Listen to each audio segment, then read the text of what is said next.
주님은 거룩하신 분인 줄로 믿습니다. 항상 주님께 찬양과 영광을 올려드리는 우리 모든 성도님들 되시기를 주님의 이름으로 축복합니다. 우리 옆에 계신 분들과 인사 나누겠습니다. 사랑합니다. 축복합니다. 사랑합니다. 축복합니다. 사랑합니다. 축복합니다. 우리 주님의 크신 은혜와 사랑이 우리 모든 성도님들의 가정과 삶에 넘치시기를 주님의 이름으로 축복합니다. 성도 여러분, 누군가가 여러분에게 여러분은 왜 교회를 다니십니까? 라고 묻는다면 여러분은 뭐라고 답하시겠습니까? 우리는 이 질문에 대한 나름의 답을 가지고 있어야 합니다. 왜냐하면 우리는 예수 믿는 사람들로서 예수님과 예수님의 가르침에 대해서 믿지 않는 사람들에게 전해야 할 사명을 가지고 있기 때문입니다. 또한 신앙생활하는 목적을 모르고서는 온전한 제대로 된 신앙생활을 할 수 없기 때문입니다. 자, 그렇다면 우리는 왜 교회에 다니는 것일까요? 사실 이 질문의 표현은 좋지 못합니다. 교회 다닌다라는 표현보다 더 좋은 표현이 있어요. 그게 뭐냐면 예수님을 믿는다, 예수 믿는다, 또는 신앙생활한다라는 표현이 더 적절하다고 할 수가 있겠습니다.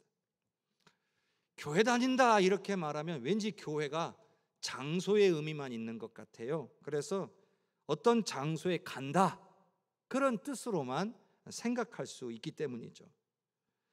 우리가 우리의 온전한 신앙생활을 위해서 우리의 교회에 모여서 함께 예배하는 것은 맞아요.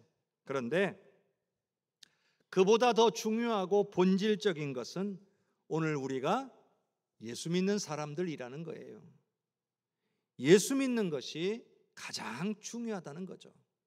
자, 그렇다면 또 예수 믿는다는 것은 어떤 의미가 있을까요? 교회 올 때만 믿는 걸까요? 그렇지 않다는 것을 여러분은 잘 알고 계십니다. 왜냐하면 믿음이라는 것은 마음의 상태를 가리키는 거예요. 있던 믿음이 갑자기 사라지거나 없던 믿음이 갑자기 생겨나는 게 아니라는 거죠. 그 말은 교회에 올 때는 믿음이 생겼다가 교회에서 나가는 순간 믿음이 사라지는 것은 아니라는 거죠. 교회 예배 드릴 때 우리가 가지고 있는 이 믿음의 상태가 우리가 교회에서 나와서 삶에서 살아갈 때도 어느 정도 이 믿음이 유지가 된다는 이야기예요. 우리가 예수 믿는 사람들이라는 것은 주일에 교회에서 예배드릴 때도 예수 믿는 사람다운 모습을 보여야 하고, 또 한 주간 삶 가운데서 살아가는 동안에도 우리의 삶 속에서 예수 믿는 사람다운 모습을 보여주어야 한다는 것을 뜻하는 거예요. 그게 예수 믿는 거예요. 다만 교회가 주는 중요한 유익이 있습니다. 그것은 교회는 우리의 믿음을 더욱 강하게 성장시키는 기회를 제공한다는 거예요. 다른 곳보다 교회에 와서 함께 예배하고 함께 기도하고 함께 섬기고 봉사할 때에 우리의 믿음이 다른 곳에서부터 더 잘 성장한다는 거예요. 왜냐하면 교회를 통해서 우리는 하나님을 경험하고 그로 말미암아 우리의 믿음을 강하게 함으로써 우리가 세상 가운데서 살아가는데 더욱 힘과 능력을 얻게 되는 것입니다. 지난주 말씀에 모든 문제의 해결자가 예수님이시다 이런 말씀을 나눴습니다. 그리고 그 모든 문제를 예수님을 통하여 해결받기 위해서는 우리의 믿음이 중요하다 그런 이야기를 나누었습니다. 우리의 삶 속에서 예수님을 얼마나 믿느냐가 우리의 삶의 문제를 해결하게 한다는 거예요. 그리고 오늘 말씀에서도 겉으로 보여지는 모습도 너무나 중요한 것이지만 더 중요한 것은 우리 안에 있는 우리의 믿음이라는 것을 오늘 말씀하고 있습니다. 그러므로 예수님의 오늘 가르침을 통해서 오늘 우리의 모든 희망이 예수님께 있음을 깨닫는 은혜의 시간이 되시기를 바랍니다. 자, 마가복음 11장 20절과 21절을 함께 읽어보겠습니다. 그들이 아침에 지나갈 때에 무화과 나무가 뿌리째 마른 것을 보고 베드로가 생각이 나서 여짜오되 라피여 보소서, 저주하신 무화과 나무가 말랐나이다. 베드로가 예수님께 말씀을 드려요. 예수님이 저주하신 무화과 나무가 다 말랐습니다. 무슨 일이 있었던 것일까요? 예수님께서는요, 베단이라는 곳에서 밤을 새워서 기도하셨어요. 그리고 아침 일찍 예루살렘 성으로 들어오고 계셨어요. 그러니 배가 고프죠. 사람이 그냥 잠을 좀 자면 허기를 좀 덜 느끼는데 밤 새워서 기도까지 했으니 얼마나 배가 고프겠어요. 그런데 마침 잎사귀가 무성한 무화과 나무가 저기 보이는 거예요. 그래서 저기 열매가 있지 않을까, 열매가 있을 것으로 기대가 됐다는 얘기죠.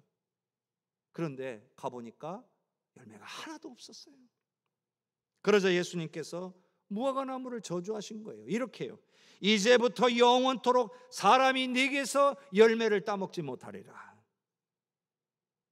그런데 정말 그 다음 날 무화과 나무가 말라 있는 것을 보게 된 겁니다. 그것도 뿌리까지 다 말랐더라는 거예요.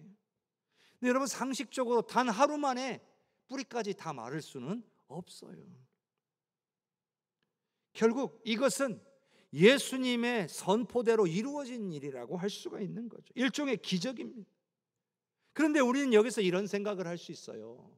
왜 예수님은 그 무화과 나무 열매 좀 없다고 어떻게 이 나무를 그냥 단번에 말라 죽게 하셨을까?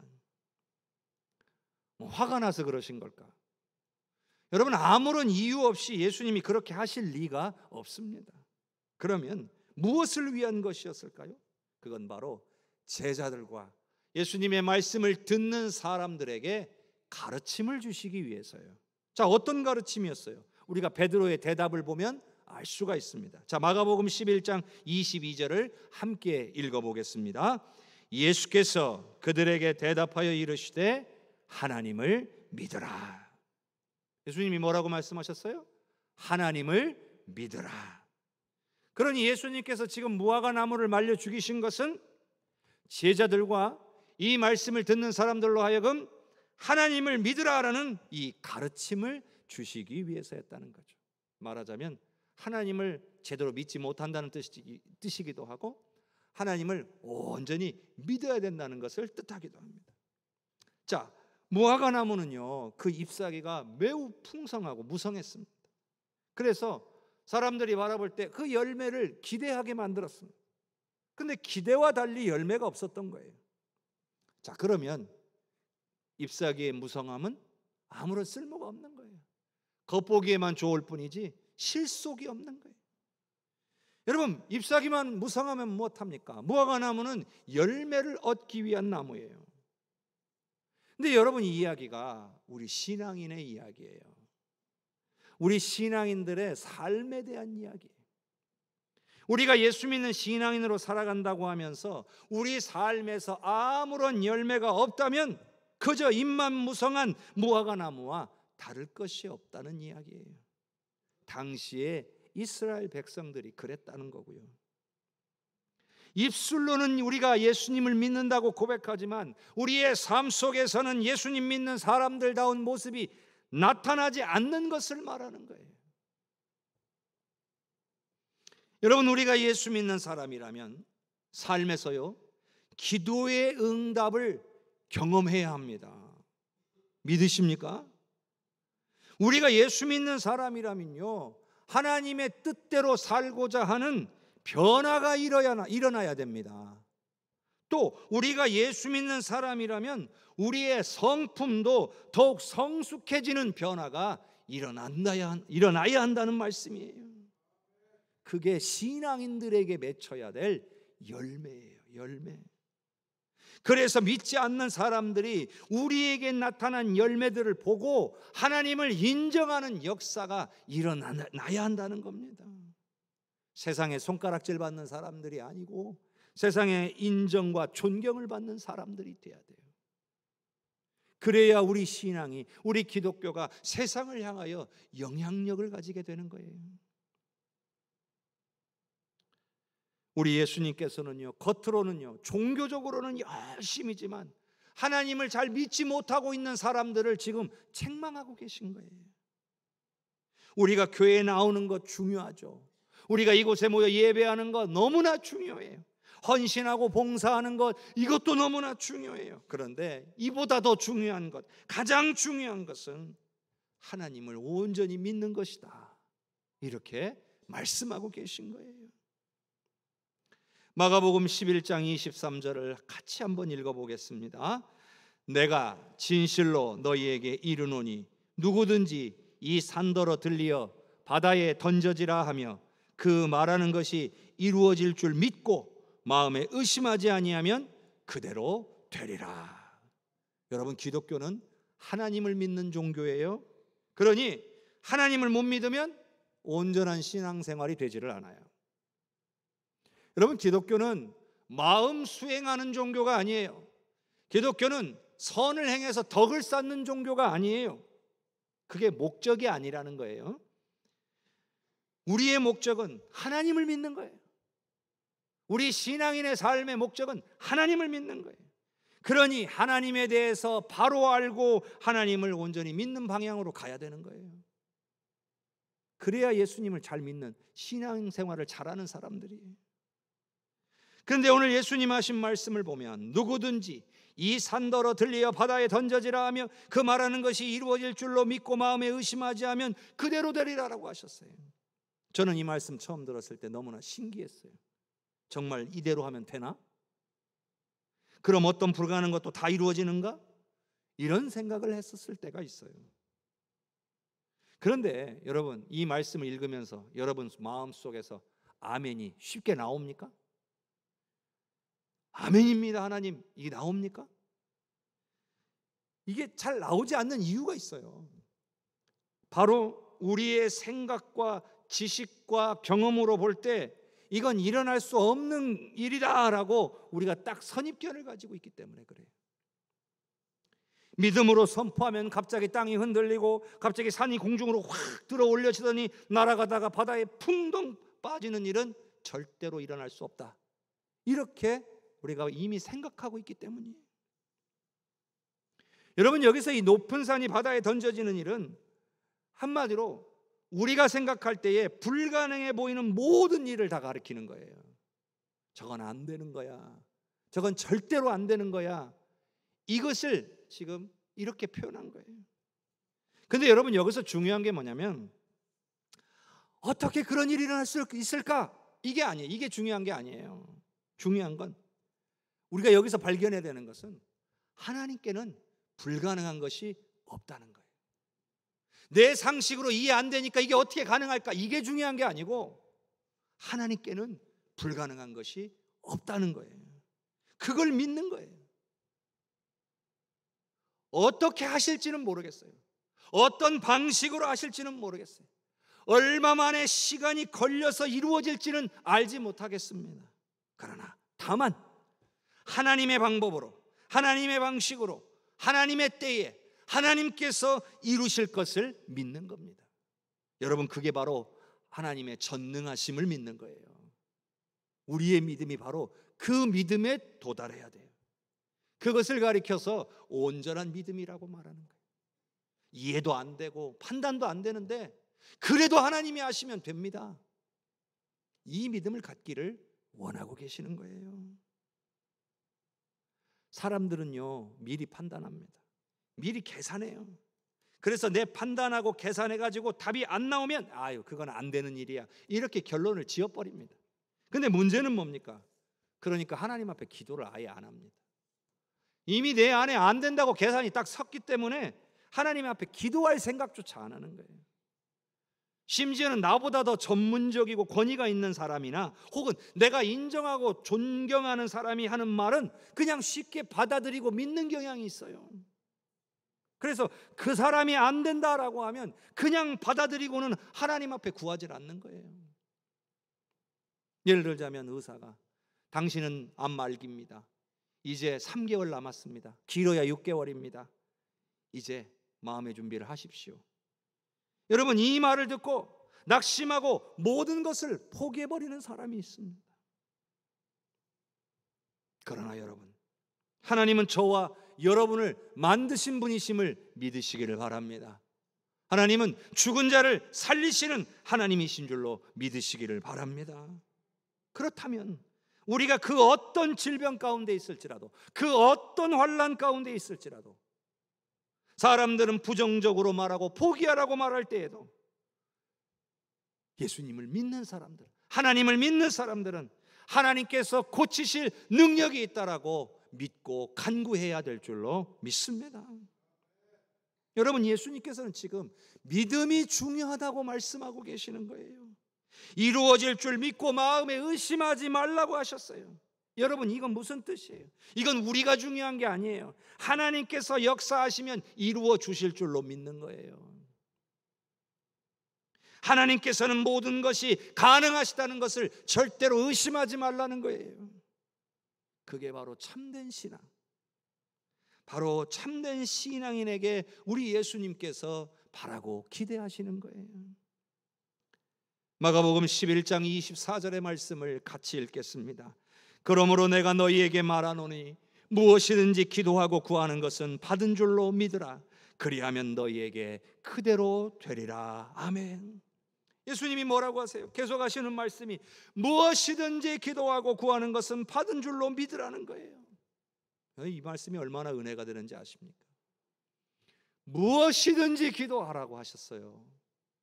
골라서 기도하지 말라는 얘기예요. 판단하고 기도하지 말라는 거예요. 이거는 될 수 있어, 이건 될 가능성이 있으니까 기도하고, 이건 될 가능성이 없어 보이니까 기도 안 하고, 그러지 말라는 거예요. 이거는 기도 안 해도 해결될 것 같으니까, 이건 내 힘으로도 할 수 있을 거니까, 이러지 말라는 거예요. 무엇이든지 기도하라는 거예요. 그리고 기도하고 구하는 것은 받은 줄로 믿으라는 거죠. 여기서 말씀하고 싶어 하시는 것은 기도와 그리고 믿음을 통한 하나님과의 진정한 교제를 이루라는 거예요. 여러분, 우리는 기도를 통해서 하나님 앞에 나아갑니다. 그러니 하나님을 믿는 사람이라면 당연하게 기도하게 되어 있습니다. 전능하신 하나님을 믿는데 기도 안 하는 게 이상한 것 아닙니까? 그러니 반대로 기도하지 않는다는 것은 하나님을 제대로 믿고 있지 못하다는 뜻입니다. 예수님도 이 땅에 오셔서 모든 걸 알고 계시고 모든 것이 가능한 예수님조차도 이 땅에 계시는 동안 끊임없이 하나님께 기도하셨다는 사실을 우리는 잊지 말아야 합니다. 기도할 수 있다는 건, 기도하신다는 건 그래도 어느 정도 믿음이 있으시다는 이야기예요. 하지만 이것으로는 부족하다는 거죠. 우리 예수님이 원하시는 것은 그냥 단순한 기도가 아니라 믿음의 기도를 드리라고 말씀하고 계신 거예요. 그래서 그 믿음의 기도가 드려질 때에 응답의 은혜를 누리게 될 것이라고 말씀하시는 거예요. 사랑하는 성도 여러분, 내 힘으로 감당 못할 환난이나 어려움 앞에서 예수 믿는 사람이라면 어떤 선택을 내려야 될까요? 안 믿는 사람들과 똑같이 좌절하고 낭망만 하고 있어야 할까요? 팔자려니 하고 포기하고 있어야 할까요? 모두가 안 된다고 말하니까 그냥 말아버릴 겁니까? 우리 예수님은 그러한 우리의 모습을 안타까워하고 계신다는 것을 기억해야 합니다. 마가복음 9장 23절의 말씀을 우리 화면을 통해 같이 읽어봅시다. 예수께서 이르시되 할 수 있거든이 무슨 말이냐, 믿는 자에게는 능히 하지 못할 일이 없느니라 하시니. 몇 주 전에 제가 이 말씀으로 여러분에게 말씀을 증거한 적이 있습니다. 이 말씀, 예수님께서 귀신 들린 아이의 아버지에게 하시는 말씀이죠. 예수님께서 수많은 병자를 고치셨다는 소식을 들은 이 아이의 아버지는 혹시 내 아이를 고칠 수 있을까 하여 예수님을 찾아왔습니다. 근데 제자들을 먼저 만났는데 제자들이 이 귀신 들린 아이를 못 고쳐준 거예요. 그러니 마음속에 의심이 들기 시작했습니다. 그리고 예수님한테 말하는 거죠. 무엇을 하실 수 있거든 우리를 불쌍히 여기사 도와주십시오. 그런데 그렇게 말씀드렸다가 예수님한테 혼쭐이 나는 이야기예요. 할 수 있거든이 무슨 말이냐? 여러분, 여기서 할 수 있거든이라는 이 말은 온전한 믿음에서 나온 말이 아니에요. 능력 되면 고쳐주시고 능력 안 되면 어쩔 수 없지요. 여러분, 이런 의미예요. 이걸 가리켜서 우리가 믿음이라고 말하는 사람은 없습니다. 그런 의미에서 믿음이라는 건요, 100%의 의미가 있어요. 무슨 말이냐? 99%의 믿음은 믿음이 아니라고 할 수 있는 거예요. 1%의 의심조차도 없어야 그게 진짜 믿음이라는 거죠. 그러니 예수님의 이 말씀, 바로 그 100%의 믿음을 가진 자에게는 능히 하지 못할 일이 없다고 하신 거예요. 근데 여기서 문제가 생깁니다. 100%의 믿음을 가진다는 것이 쉬운 일이 아니라는 거죠. 근데 불가능한 것도 아닙니다. 우리가 어떻게 하면 이 100%의 믿음을 갖게 되느냐? 바로 우리가 하나님을 경험하게 되면 내 안에 계신 성령이 나를 만져주시기 시작하고, 그리고 이 100%의 믿음을 가질 수 있게 해주십니다. 처음부터요 100%의 믿음을 갖는 사람이 어디 있습니까? 처음부터 믿음 좋은 사람이 어디 있어요? 다만 우리들 중에는 100%의 믿음 갖기를 사모하고 그 믿음을 향해 나아가는 사람과 그렇지 않는 사람들, 그런 시도를 하지 않는 사람들이 있을 뿐이에요. 여러분은 둘 중에 어떤 분들이십니까? 우리가 신앙생활을 시작하면서 처음으로 드리는 기도는 온전한 믿음의 기도일 수가 없어요. 솔직히 어떻게 시작합니까? 믿어지지는 않지만 먼저 믿은 사람들이 말하는 걸 들어보니까 야, 신기하고 그렇게 놀라운 일들이 있었구나, 그러니 나도 한번 해보자 하는 마음으로 시작하는 거예요. 당장 내 처지가 힘들고 어려우니까 그래, 하나님께 한번 매달려 보자. 그렇게 하나님이 정말 살아계신지, 하나님이 정말 나를 사랑하시는지, 정말 내 기도에 응답해 주시는지 시험해 보는 거예요. 그렇게 시작하는 겁니다. 근데 여러분, 이게 정말 중요해요. 일단 해보는 것이 중요하다는 말이에요. 그러니 우리가 이렇게 기도하면 좋죠. 하나님, 정말 살아계신다면 하나님 만나고 싶습니다. 날 만나 주십시오. 간절히 기도해 보는 거예요. 여러분, 우리가 이러한 기도를 시작하는 순간 놀랍게도 예수님께서 우리 안에 들어오시기 시작한다는 거예요. 그리고 그 예수님께서 점점 내 마음을 차지하시게 되면 그때 놀라운 일들이 일어나기 시작하는 거예요. 기도가 응답이 되고 내 삶이 변화되고 내 성품이 변화되는 역사가 일어나는 거예요. 여러분, 이것이 바로 하나님을 경험하는 거예요. 게다가요, 이렇게 하나님에 대한 경험이 쌓이기 시작하면 우리의 믿음도 점점 자라나요. 그래서 그 믿음이 점점 자라나다가 온전히 하나님을 신뢰할 수 있는 수준에 도달하게 되는 거예요. 우리가 하나님을 온전히 신뢰하는 수준에 도달하게 되면 어떻게 됩니까? 기도할 때 모든 것을 하나님 앞에 맡길 수 있는 수준에 도달하게 되는 거예요. 내가 원하는 방법이나 내가 원하는 때에 이루어지기를 바라는 것이 아니라 하나님께서 판단하시기에 나에게 가장 적절하다고 생각하시는 그때에 역사해 주시고 하나님의 뜻대로 하나님의 때에 역사해 주시라고 기도하는 믿음의 수준에 도달하게 된다는 거예요. 왜냐? 내가 원하는 때보다, 내가 원하는 방식보다 하나님의 때에 하나님의 방식으로 이루어지는 게 더 좋다는 것을 깨닫고 믿고 있기 때문이에요. 우리가 그 믿음을 가져야 한다는 겁니다. 사랑하는 성도 여러분, 우리가 기도할 수 있고 기도를 통해 하나님을 경험할 수 있고 우리의 믿음이 자라 기도의 응답의 은혜를 누릴 수 있게 된 것은 모두가 예수님 덕분이에요. 예수님을 믿음으로 예수님의 영이신 성령께서 내 안에 찾아오실 수 있게 되었기 때문에 누리는 은혜예요. 그러니 오늘 예수 믿는 저와 여러분은요, 기도하는 사람들이 되어야 할 줄로 믿습니다. 여러분, 바쁘다고 핑계대면 안 돼요. 세상의 그 어떤 일도 하나님과 교제하는 기도보다 중요한 것 없어요. 믿음 없어서 그래요. 믿음 없다고 핑계대지 마세요. 기도해야 믿음이 자랍니다. 기도하지 않고 믿음 없다고 말하는 건 회피하는 거예요. 믿음이 자라고 싶지 않은 거예요. 또 환경과 상황을 탓하지 마세요. 아유, 상황이 이래서요. 여러분, 기도하면 그 상황과 환경도 주님께서 해결하시는 줄로 믿습니다. 그러니 우리가 해야 될 일은 뭐예요? 어떠한 상황에도 기도하는 거예요. 여러분, 믿음이 부족하세요? 믿음 주시라고 기도하면 되는 거예요.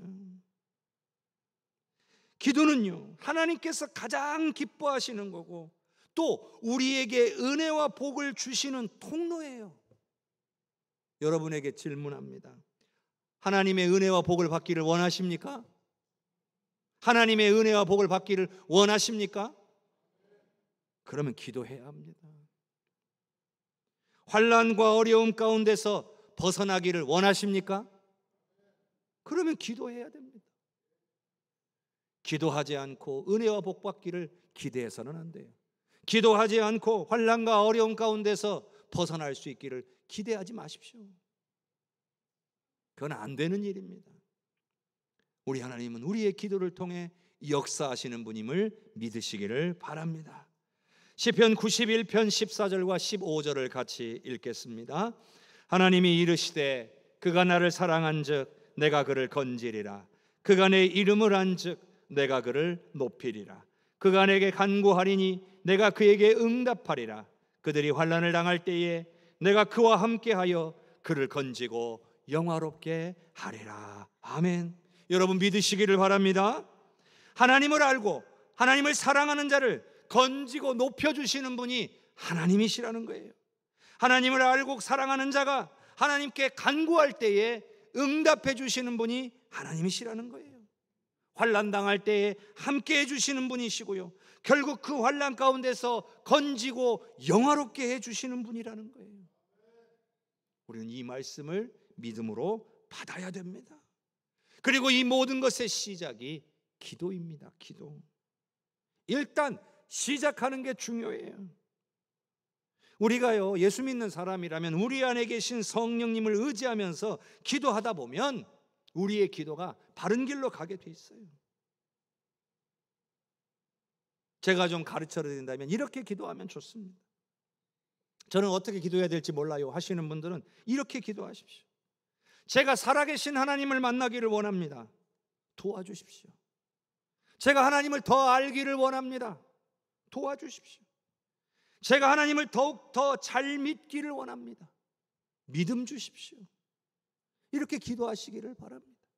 그리고 나서 하나님, 내가 당한 이 환난, 이 어려운 문제 해결해 주십시오. 하나님께는 모든 능력이 있습니다. 나를 불쌍히 여기셔서 나를 도와주십시오. 이렇게 기도하시기를 바랍니다. 어떻게 기도해야 하는지 몰라요. 그냥 이 내용을 가지고 그냥 여러분의 마음속에서 하나님 앞에 간절히 고백하십시오. 사랑하는 성도 여러분, 모든 희망이 예수님으로부터 우리에게 임했습니다. 우리가 기도할 수 있는 것, 이 모든 것이 예수님께서 우리에게 베풀어 주신 십자가의 은혜 덕분입니다.